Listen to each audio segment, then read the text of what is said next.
My name is Jamal. I'm Imam at the Interfaith Community Sanctuary, a house of worship in Ballard in Seattle. And in our house of worship, we have different kinds of congregants. And what is exciting is that these congregants, they reflect the new emerging kinds of congregants all over America. For example, there's one type of congregant, like me. I'm a Muslim. I am rooted in Islam, but I am open to the beauty and wisdom of other traditions. And when I learn from these insights and practices of other traditions, this waters my Islamic roots. I become a better Muslim, a more developed human being. And I'm able to understand, for example, my own holy book so much more fully, so much more wisely. You know, Professor Houston Smith, that wonderful professor of comparative religion, he says, it's like this. Look at your holy book from one angle. So I'm a Muslim, I'm looking at the Quran from the perspective of a Muslim, but if I look at the Quran from other perspectives also, it gives me a more complete understanding of my own holy book. So my learning from other traditions has deepened and widened my own understanding of the Holy Quran.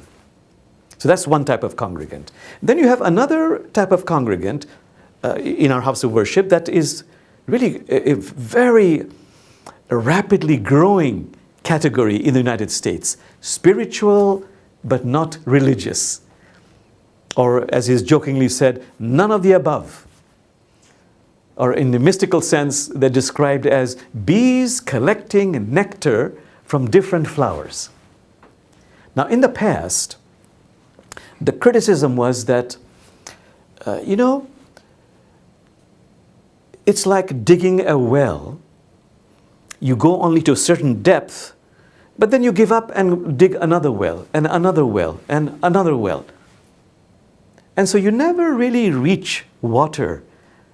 You never achieve the depth that you would achieve in just digging one well.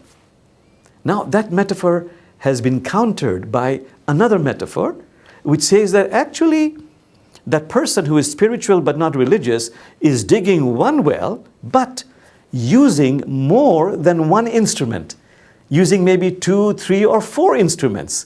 And so maybe has a better chance of being able to achieve that depth.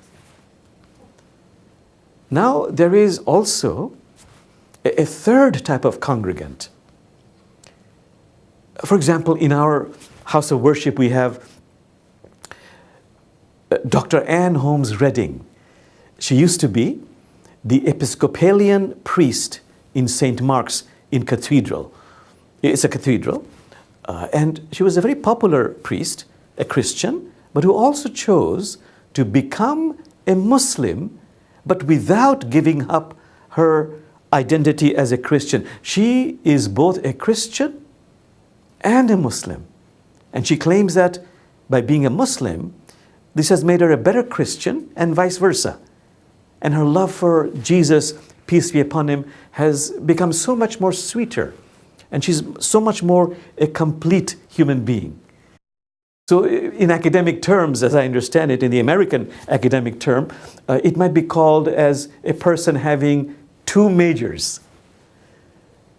Now the criticism is that, if you're married, for example, and you have a spouse, and if you have more than one spouse, you can't divide your affection equally. It's not humanly possible. But Ann Redding says it's not like that. She says a better metaphor is that it's like a mother who has more than one child. Say she has 2 children, or a father has more than one child, 2 children, 3 children, and parents know you can divide your affection equally between the children. Then, of course, there is another category which has been there, is also growing, secular humanists, agnostics, atheists. In my personal opinion, I find them to be very religious, or better, very spiritual people.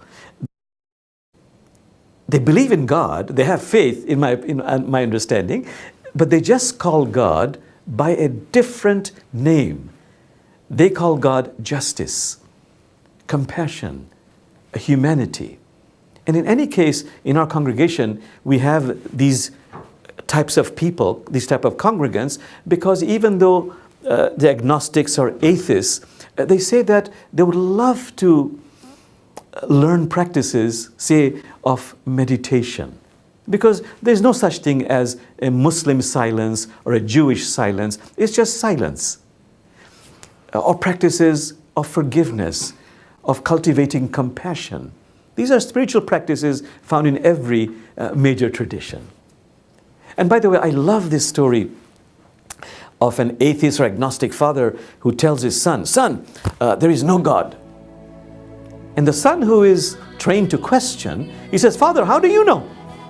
And the father says, "Son, you've got to take it on faith."